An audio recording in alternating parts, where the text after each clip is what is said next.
नमस्कार दोस्तों, खीरी मेरे में आपका बहुत बहुत स्वागत है। आज हमारे साथ मौजूद हैं बातचीत करने के लिए कार्डियोलॉजिस्ट डॉक्टर संजीव भल्ला जी। आइए इनसे बातचीत करते हैं, पूछते हैं इनसे कि हार्ट संबंधित क्या क्या बीमारियां होती हैं, किस तरीके से उनसे बचा जा सकता है।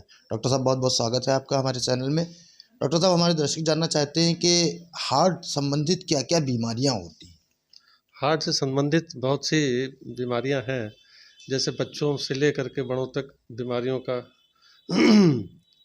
परिवर्तन होते रहते हैं। जैसे बच्चों में जो मेन बीमारी पाई जाती है कि जैसे पैदाइशी बच्चा हुआ, उसमें कोई उसका पर्दे में छेद होता है, या हार्ट में इधर से उधर का जो एट्रियो वेंट्रिकल जो चैम्बर्स होते हैं वो आपस में उल्टे जुड़े हुए होते हैं, इस तरीके की होती है।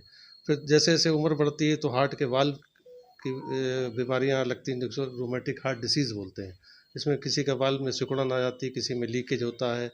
4 वाल्व होते हैं, किसी में 2 वाल्व का इन्वॉल्वमेंट होता है, किसी में लीकेज और सिकुड़न दोनों हो जाते हैं। तो उस कंडीशन में उसको ऑपरेशन करना पड़ता है, और जब तक दवाइयाँ काम करती नहीं तो फिर अल्टीमेटली ऑपरेशन ही कराना पड़ता है।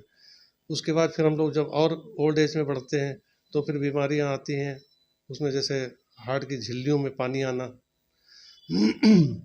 तो वो थायराइड वगैरह बीमारी होती है, उसमें हार्ट की झिल्लियों में पानी आ जाता है। अच्छा, हार्ट ट्यूबरकुलोसिस की वजह से भी पानी आ जाता है। वायरल डिसीजेज होती है, उनकी वजह से भी पानी आता है। पानी आने के भी उनके कई रीजंस होते हैं। फिर एक उसकी बीमारी होती है जो कोरोनरी आर्टरी डिसीज़ बोलते हैं। हार्ट की जो के चारों, वैसे जैसे जनरेटर तो खुद तो बिजली पैदा करता है, लेकिन जनरेटर को खुद भी खाना पीना चाहिए, तो उसके लिए उसमें आप डीजल डालते हैं। फिर वो चलता है तो उसके चैम्बर में जा कर के वो बर्न होता है, तब वो इलेक्ट्रिक जनरेट करता है। ऐसे ही दिल तो पूरे शरीर को खून फेंक रहा है, लेकिन उसको खुद भी खाना पीना चाहिए। उसके चारों तरफ खून की नलियाँ होती हैं, मेन 3 नलियाँ होती हैं, कोरोनरी आर्टरीज बोलते हैं। उसके अंदर ब्लॉकेज आता है, और ब्लॉकेज जो है वो जब कम होता है, 70% जब ब्लॉक होता है तब वो एंजाइना की तकलीफ देना शुरू करता है। जैसे कि किसी को 50% ब्लॉक है और उस आदमी को दौड़ा देते हैं हम लोग, और उसको कोई ना हफनी आती, ना कोई प्रॉब्लम होती, और पता लगा 2 महीने बाद उसी आदमी को हार्ट अटैक पड़ता है। तो कहते हैं डॉक्टर साहब अभी तो हम आपको दिखा गए थे, ईसीजी कराया था, अभी आप कहते हो कि हार्ट अटैक हो गया, तो फिर क्या फ़ायदा हुआ है, क्यों हुआ?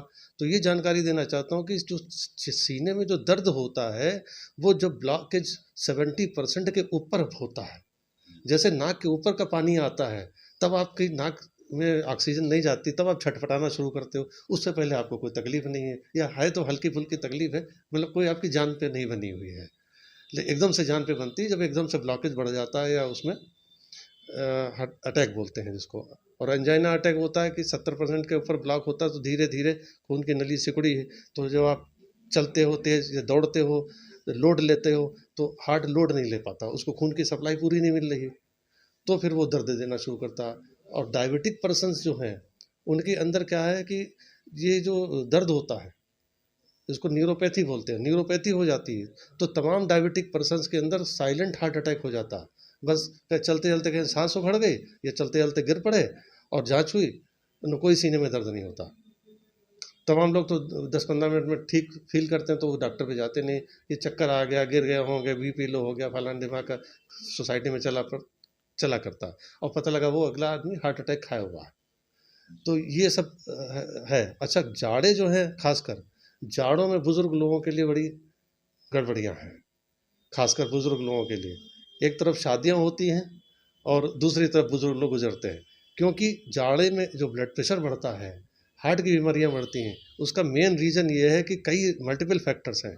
एक तो देखिए ठंड होती है, तो ठंड में क्या होता है कि खून की नली सिकुड़ती है, पेरिफेरल वेजो कंस्ट्रिक्शन बोलते हैं उसको। खून की नली जितना सिकुड़ेगी, जैसे पानी का ट्यूब है, जैसे नल में आपने लगाया और उसकी टिप दबाइए, तो देखिए धार तेज होती है। तो इसी तरीके से आपने प्रेशर दिया, तो वो नेचर से प्रेशर आ रहा है आपके ऊपर। जितनी ठंड है, आपकी नली सिकुड़ रही है, तो उसमें नेचर से प्रेशर आएगा, तो वो उतना प्रेशर बढ़ेगा हार्ट का। खून जो है वो गाढ़ा हो जाता है जाड़ों में, सरफेस टेंशन कम हो जाता है, विस्कोसिटी बढ़ जाती है खून की। Number 2 reason. नंबर 3 रीज़न ये है कि ब्लड प्रेशर जो कम करता है, वो नमक शरीर से बाहर जाता है गर्मियों में पसीने के साथ। जाड़ों में पसीना ज़्यादा निकलता नहीं, सारा नमक आपके शरीर में टहल रहा है।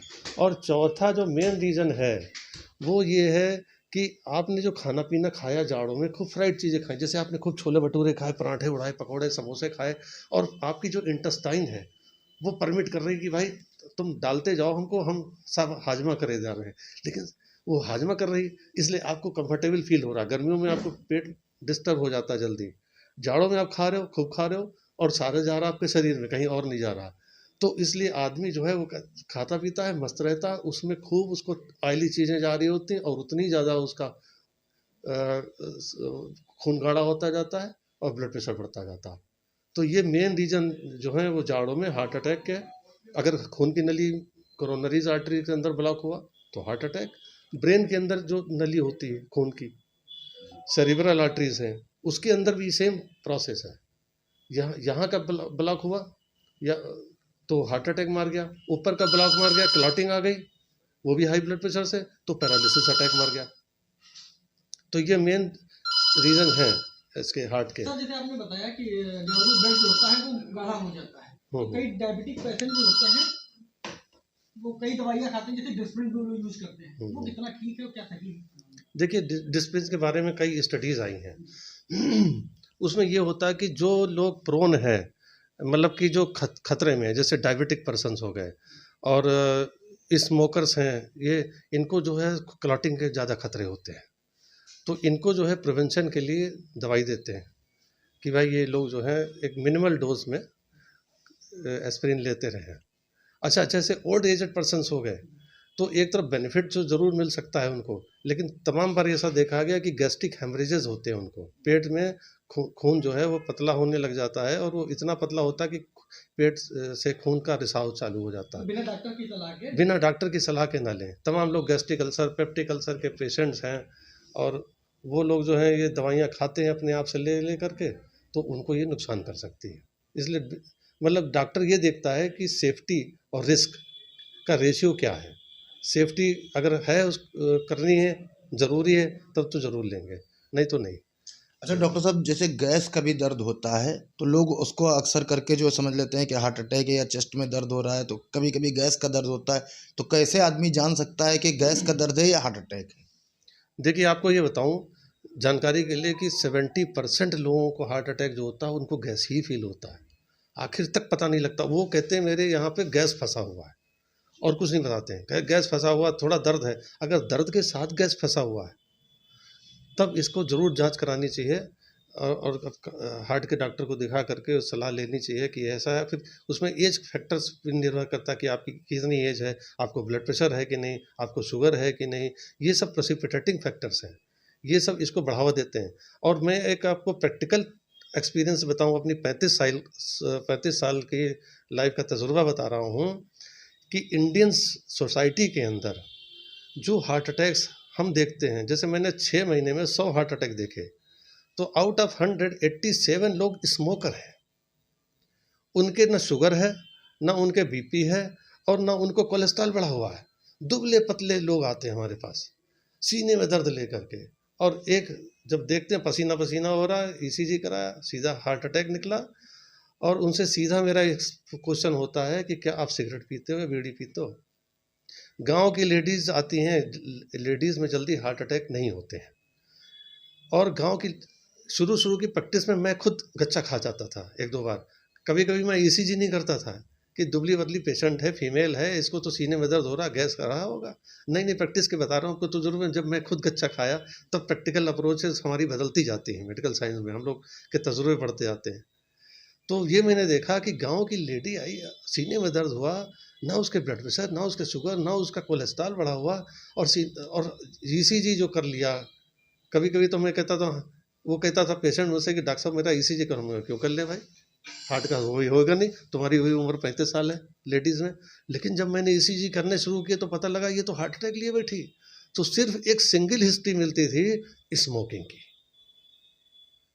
ठीक है, तो स्मोकिंग जो है वो सबसे ज़्यादा हजार्डियस है। अगर हार्ट में खून की नली ब्लॉक हुई तो ये हार्ट अटैक मारती है, और ऐसे ही पैरालिसिस अटैक। अगर दिमाग के अंदर ब्लड की क्लॉटिंग हुई है और ब्लड प्रेशर भी हल्का है या ज़्यादा नहीं है या शुगर नहीं है, क्लॉटिंग आ जाती है अक्सर, और वो उसका रीज़न होता है स्मोकिंग। तो स्मोकिंग इस पृथ्वी के ऊपर सबसे हजार्डियस अगर नशा है तो वो स्मोकिंग का है। अच्छा सर, ऐसा क्या करना है कि महिलाओं को हार्ट अटैक कम पड़ता है? उसके लिए उसका कारण ये होता है, एक तो जेनेटिक फैक्टर्स भी इन्वॉल्व होते हैं, जो उनके अंदर कुदरत ने जो चीज़ें बनाई हैं, प्रोजेस्टेरोन हार्मोन और ईस्ट्रोजन हार्मोन जो होते हैं, ये मेल के अंदर जस्ट रिवर्स होते हैं। यहाँ पे टेस्टोस्टेरोन हमारे अंदर जो पाया जाता है मेल हार्मोन्स के अंदर, मेल पर्सन्स के अंदर, तो इनकी और उनका जो रेशियो होता है वो फ़र्क होता है। इस वजह से फीमेल्स के अंदर ऐसा देखा गया कि हार्ट अटैक बहुत कम होते हैं।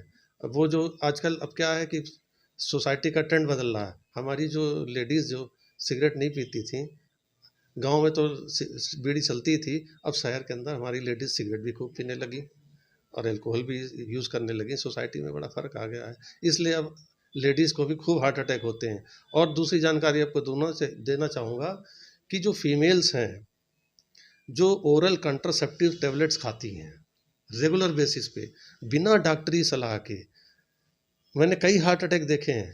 जो 27-28 साल की लेडी को हार्ट अटैक हुए हैं, उनमें सिर्फ एक सिंगल रीज़न मिलता है कि वो तो गोली खाती हैं कंट्रासेप्टिव पिल्स, बच्चा ना आए, कंसीव ना करे, इसलिए वो खाती हैं। ये भी बड़ा डेंजरस है, ये भी क्लॉटिंग बहुत बढ़ाता है।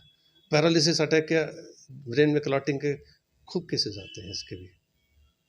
तो डॉक्टर साहब, बीपी जो है कब घटना बढ़ना शुरू होता है, मतलब किस तरीके क्या सिम्टम्स होते हैं उसके कि कैसे बीपी आपका घटना बढ़ना शुरू? जी, ये बहुत अच्छा क्वेश्चन आपने पूछा है। ब्लड प्रेशर के बारे में और शुगर के बारे में मैं आपको जानकारी देना चाहूँगा कि हमारे पास पेशेंट आते हैं फीवर के लिए या किसी के लिए ऐसे वैसे आते हैं, जैसे वो अपने फादर को लेके आए, उनको बीमारी, तो उनके बेटे को हमने ऐसे पूछ लिया, भाई आप पापा कब से शुगर? बोले जब ये 35 साल के थे, अब वो 70 साल के। हमने कहा आप कितने साल के? मेरे 40 साल का। हमने कहा कभी शुगर चेक कराई? कहते डॉक्टर साहब मेरे कोई सिम्टम नहीं, मेरी कोई तकलीफ नहीं, मैंने कभी लेकिन चेक नहीं कराई। हमने कहा अभी आए हो तो ज़रा चेक करवा लो। उनको शुगर निकलता है और एक हल्का फुल्का नहीं, 350 शुगर लेकर लोग टहले। हम आपको बताएं, हम लोग अपने सोसाइटीज़ के अंदर कहीं ना कहीं जैसे रोटरी क्लब है, लायंस क्लब है, इसमें कैंप लगाते हैं। उस कैंप के अंदर तो खूब लोग अपना बीपी कैंप लगा, बीपी चेक करा लो, शुगर चेक करा लो। ऐसे ऐसे लोग हैं उसके अंदर, 1-2 नहीं 25-25, 30-30% लोग हैं, उनको पता ही नहीं कि वो ब्लड प्रेशर लिए बैठे हैं या शुगर लिए बैठे हैं। ये आदमी की किस्मत है कि वो उसको सिम्टम दे रही कि नहीं। ये बताऊँ आपको कि 50 से 60% लोगों को केवल सिम्टम मिलते हैं कि उनके किसी को चक्कर आ रहा, जैसे हाई ब्लड प्रेशर हुआ, किसी को चक्कर आ रहा, किसी की सांस फूल रही है ना, किसी के एकदम से कोई सिंकोप अटैक हुआ या बेहोशी आ गई या कुछ हुआ, या सीने में दर्द होता है, कहते हैं सीने में चलने पर दर्द होता है, ये हाई ब्लड प्रेशर का भी एक सिम्टम है ये। लेकिन वो लोग 50-60% लोग तो अगर तकलीफ होती है तो डॉक्टर पे पहुंच जाते हैं, तो उनको इलाज मिल जाता। और 30 से 40% लोग ऐसे हैं सोसाइटी के अंदर, उनको कोई तकलीफ नहीं होती, वो मोर देन 200 ऊपर का बीपी और नीचे का बीपी 120 लिए बैठे हैं, आते हैं हमारे पास बुखार की दवा लेने। तो हमारी तो आदत है नापने की, सबकी नापा। तो उसमें से हमने पूछा, किसी को देखा तो हमने पूछा, अरे भाई इतना ब्लड प्रेशर लिए बैठे हो, ये तुम्हारे को तकलीफ नहीं? तो उसमें 50% तो ये जवाब देते हैं कि नहीं डॉक्टर साहब मुझे तो 2 साल से है, और 50% ये कहते हैं कि हमें तो डॉक्टर साहब पता नहीं है। तो हमने जो लोग जिनको पता है कि मेरे 2 साल से, हमने कहा भाई आप दवाई क्यों नहीं खाते? बोले मुझे कोई तकलीफ नहीं तो मैं दवाई क्यों खाऊं, और एक बार दवाई शुरू हो जाएगी तो सारी ज़िंदगी खानी पड़ेगी। तो आप ये उनका सोच है, समझ है, ये गलत है। आपने देखा नहीं होगा सोसाइटी में, इन फलाने आदमी तो बहुत अच्छे थे, आज तक बीड़ी सिगरेट पीते नहीं थे, कभी कोई दवाई नहीं खाई, बुखार चढ़ता नहीं था, और नहाने गए 1 लोटा पानी डाला और फट से गिरे और पैरालिसिस मार गया। तो क्यों मर गया? कोई ना कोई रीज़न रहा है उसके पीछे। उस व्यक्ति को पता नहीं है कि वो हाइपर टेंशन लिए बैठा है। जब हमारे पास वो दिखाने आते हैं तो 220-120 बीपी लिए बैठा था। हम जब पूछते हैं भाई आपको ये ब्लड प्रेशर कब से है, अगर जवाब देने की स्थिति में है तो वो कहता हमको तो ब्लड प्रेशर कभी था ही नहीं। तो ये लोग ऐसे ऑल ऑफ सडन शिकार हो जाते हैं। तो मैं एक सोसाइटी में ये एक संदेश देना चाहता हूँ कि भाई आप लोग अपनी कार की, अपनी बाइक की सर्विस कराने जाते हो साल पीछे, 6 महीने पीछे, कि ये आप इसका मोबिल ऑयल चेंज होना, फिल्टर चेंज होना, गियर ऑयल चेंज होना, कार्बोरेटर की सफाई होनी है, ये आप अपनी गाड़ी की केयर करते हो। कि इसलिए नहीं करते हो कि वो आपको धक्के मार के गैराज में ले जाना पड़ रहा है, इसलिए करते हो कि भाई ये खड़ी ना हो जाए, तो आप उसकी केयर करने के लिए 6 महीने या साल पीछे आप जाते हो। लेकिन ये इतनी बड़ी मशीन है, इसकी कदर आप लोग नहीं करते हो कि उसमें आधे लोग तो डॉक्टर पे इसलिए नहीं जाते हैं कि हमारे तो कोई तकलीफ नहीं तो हम जाएं क्यों डॉक्टर पे, और आधे लोग इस करके नहीं आते हैं कि डॉक्टर पे जाओ यार कुछ ना कुछ तो निकाल ही देगा। तो ये सोसाइटी के अंदर मैं बताना चाहता हूँ कि आपको अगर आप 30 साल के ऊपर के हो रहे हो तो साल पीछे कम से कम एक बार ब्लड प्रेशर या शुगर नियमित जांच कराने की जिम्मेदारी आपकी होनी चाहिए। आपको ख्याल रखना अपने शरीर की भी ज़रूरत है। और आप 30 साल के ऊपर के लोग ज़्यादातर मैरिड होते हैं, उनका परिवार चलता है आपसे पूरा परिवार बना हुआ, तो आपकी खुद की भी जिम्मेदारी कि आप अपनी बाइक या कार की सर्विस कराने जा रहे हो तो आप अपने को भी तो कम से कम 2 चीज़ें ज़रूर दिखा लो और कुछ ना टेस्ट कराओ। 35-40 साल के हो जाना तो कोलेस्ट्रॉल भी करा लेना साल पीछे, थायराइड भी कराना चाहिए, सब चीज़ है ज़रूरी है कि मास्टर हेल्थ चेकअप एक बार होना चाहिए। लेकिन कम से कम 2 चीज़ें ज़रूर कराते रहना चाहिए, आपको कोई तकलीफ लगे अथवा ना लगे, एक ब्लड प्रेशर और एक शुगर। अच्छा डॉक्टर साहब, जो है हम कैसे जान सकते हैं कि हमारा हार्ट स्वस्थ है या अस्वस्थ है? कौन कौन सी हमको जांचें करानी चाहिए ये पता करने के लिए? देखिए, आपको जो जांच करानी चाहिए, जैसे आपको हार्ट के बारे में जानकारी चाहिए तो आप 30 साल के मान लीजिए हो गए, तो साल पीछे एक बार अपना कोलेस्ट्रॉल ज़रूर, लिपिड प्रोफाइल बोलते हैं, वो ज़रूर कराते रहना चाहिए। स्मोकिंग आपको नहीं करनी चाहिए। बीपी आपको रेगुलर चेक कराते रहना चाहिए, और अगर बीपी बढ़ा है तो उसको कंट्रोल करिए, शुगर बढ़ी है तो उसको कंट्रोल करिए। ब्लड प्रेशर और शुगर ये कोई अपने आप में बीमारियां नहीं हैं, ये बीमारियों को जन्मदाता हैं, बीमारियों को आमंत्रित करते हैं। ठीक है, तो ये एक प्रिवेंशन है। जैसे आप लोग रोज़ नहाते धोते हो, हैं, मच्छर बच्चे काटे ना आपको, क्यों, डेंगू ना हो जाए, मलेरिया ना हो जाए, तो आप उससे प्रिवेंशन के लिए ऑल आउट भी लगाते हो, आडोमास भी लगाते हो, मच्छरदानी भी लगाते हो, घर में साफ सफाई रखते हो, उसके ऊपर पैसे खर्च होते हैं। तो आप ये प्रिवेंशन के लिए, रोकथाम जिसको कहते हैं, उसके लिए आप पैसे खर्च करते हो। तो ऐसे ही शरीर है, इसके ऊपर भी भाई आप पैसे खर्च करके कि शुगर है, बीपी है, इसकी दवाई खाने की आदत डालो। तकलीफ का इंतजार न करो, जब तकलीफ आ गई, आपको एक बार पैरालिसिस हो गया, हार्ट चला गया, किडनी चली गई, आँख की रोशनी उड़ गई, रेटिना पे हेमरेज आ जाता है हाई बीपी वालों को, तो फिर आप उस मर्ज जो एक बार आपके अंदर घुस गया वो तो निकलने से रहा, तो वो आपको फिर परमानेंट मरीज बन जाओगे आप उसके। सारी ज़िंदगी दवाई खाओगे और क्या ज़िंदगी जीने का मज़ा आएगा आपका। और दूसरी जानकारी देना चाहूँगा कि लखीमपुर से लखनऊ, दिल्ली, अमेरिका, इंग्लैंड चले जाओ और यूनानी, होम्योपैथिक, आयुर्वेदिक, झाड़ फूँक रामदेव बाबा जी के पास चले जाओ। रामदेव बाबा जी के उनका योगा बहुत अच्छा है, लेकिन उनकी जो पतंजलि की टैबलेट्स आई हैं, हमारे तमाम पेशेंट उससे सफ़रर हैं, और दवाइयाँ खा करके भी उनका कोई परमानेंट सलूशन नहीं है। कहने का मतलब ये है कि जो सोसाइटी के अंदर हर डॉक्टर या हर अपनी पैथी वाला एक सोसाइटी के अंदर अपना वो एडवर्टाइजमेंट करता है कि मैं तो जड़ से दूर कर देता हूँ। भाई मैंने तो अभी तक नहीं देखा कि ये सब जड़ से दूर हो गया हो किसी का।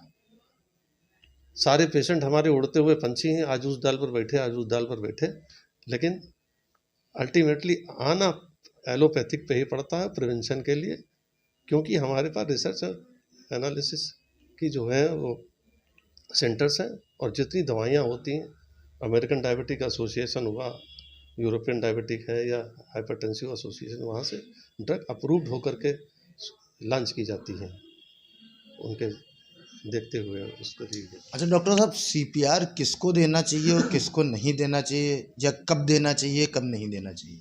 देखिए, सीपीआर में ऐसा है ना, ऑल ऑफ सडन पेशेंट जो है वो एकदम से कोलैप्स करता है। कोलैप्स का मतलब वो एकदम से जैसे चक्कर खा के गिर गया, अब उसकी पल्स चली गई, तो पल्स देखना आपको आना चाहिए। आप पल्स सीखो कैसे आती है, और पल्स नहीं देख पाते हो या आपको नहीं मिल रही है तो कान में आप वो छाती के ऊपर कान लगा के सुनो। अक्सर ऐसा होता है, कपड़े हटा के देखना चाहिए। अगर आपको नहीं सुनाई दे रहा है और वो पेशेंट कोई रिस्पांस नहीं दे रहा, उसकी आंख आपने खोल के देखा, ये तो बिल्कुल लगता है कि अब कोलैप्सिंग स्टेज में है, तो फिर आपको सीपीआर शुरू करना चाहिए। सीपीआर करने के लिए जो है उसको पेशेंट को लाइन डाउन पोजीशन पे जहाँ भी हो उसको ज़मीन में लिटाल देना चाहिए, उसका थोड़ा सा हेड टिल्ट करना चाहिए ऊपर की तरफ, और कपड़े खोल करके, और ऐसे इस कंडीशन में हाथ को बांधना चाहिए। बांधने के बाद ये जो कलाई है, ये हथेली, ये कलाई को ऐसे करके और ज़मीन पे बैठ करके हमको लगभग 1 मिनट में 100 से 120 बार इसको कंप्रेस करना चाहिए, और कंप्रेशन जो होना चाहिए वो मिड लाइन पे होना चाहिए। जैसे हार्ट इस साइड में है तो ये नहीं कि हमको इधर चलना चाहिए, और कम से कम 2 सेंटीमीटर हार्ट जो चेस्ट का केज है इसको अंदर जाना चाहिए, इतना इतना आप उसको प्रेस करोगे। और जब आप करीब 30 से 40 बार आप उसको कंप्रेस कर चुके होते हैं तो 2 बार बीच में फूंक भी मारनी चाहिए उसको, ठीक है। तो इसमें काफ़ी ताकत भी लगती है, कभी कभी इतना प्रेशर दिया जाता है कि 1-2 रिब टूट भी जाती हैं, तो कोई टेंशन लेने की बात नहीं। पहले हम लोग जब CPR जब सिखाया जाता था आज से 30 साल पहले, तो जब दिया जाता था तो यही बताया जाता था कि यार जब तक 1-2 पसलियाँ टूटे ना तब तक CPR तुमने ठीक से किया नहीं है। तो पसली सब ठीक हो जाती है। और ये CPR का इतना बेहतरीन तरीका, अभी पिछले महीने मेरी क्लिनिक पे 2 पेशेंट आकर के एकदम फेंट हो गए। हमने दवाइयाँ लिखी, जब तक वो जाएँ दवाइयाँ खाएँ इंजेक्शन लगे कुछ भी हो तब तक वो अटैक के केस से बस ECG के बाहर निकले कि भाई ये इंजेक्शन लगना, ये दवाई लिखनी, अब इनको लखनऊ जाना होगा स्टंट डलवाने के लिए। बस इतनी देर में पता लगा बाहर से आया कि वही वो तो बेहोश हो गए। हमने देखा तो कार्डियक अरेस्ट हो गया, उनको हार्ट बंद हो गया। सारे स्टाफ को मैंने अपने ट्रेंड कर रखा है कि कैसे CPR दिया जाता है। सब जब तक मैं पहुंचूं तो सब कपड़े वपड़े हटा के हमारे सब कंपाउंडर लोग लग गए थे और उन्होंने CPR दिया। और मेरे पास 2 केस, एक तो सिख लेडी थी और एक मोहम्मदन थे 70 साल के, दोनों रिवाइव हो गए, दोनों होश में आ गए और कह रहे थे अरे डॉक्टर साहब क्या कर रहे हो भाई, आप हटो, मेरे सीने पे चढ़े आ रहे हो। तो मुझे बड़ा अच्छा लगा। उसके बाद इंजेक्शन उनको जो ज़रूरी थे वो दिए, लेकिन उनकी पल्स वापस आ गई। BP उठाने वाले उनको इंजेक्शन लगवा दिए और लखनऊ भिजवा दिया। तो रात में फिर एक आया हमारे पास एक का मैसेज, थैंक यू डॉक्टर साहब, अभी वो अलाइव है और हमने उनको लारी कार्डियोलॉजी में एडमिट कर दिया है। तो हमको अंदर से खुशी हुई कि चलो CPR की वजह से हमारे पास कुछ ना कुछ लोग अलाइव तो बचे। तो ये थे हमारे साथ जो है कार्डियोलॉजिस्ट डॉक्टर संजीव भल्ला जी, जिन्होंने कैसा बताया कि जो है किस तरीके से अपने हार्ट को पता करें कि स्वस्थ कब है अस्वस्थ कब है, क्या क्या सावधानियां बरतनी चाहिए, कब डॉक्टर से सलाह लेनी चाहिए। ऐसी खबरों के साथ बने रहिए खीरी मिनट के साथ। शुएब खान।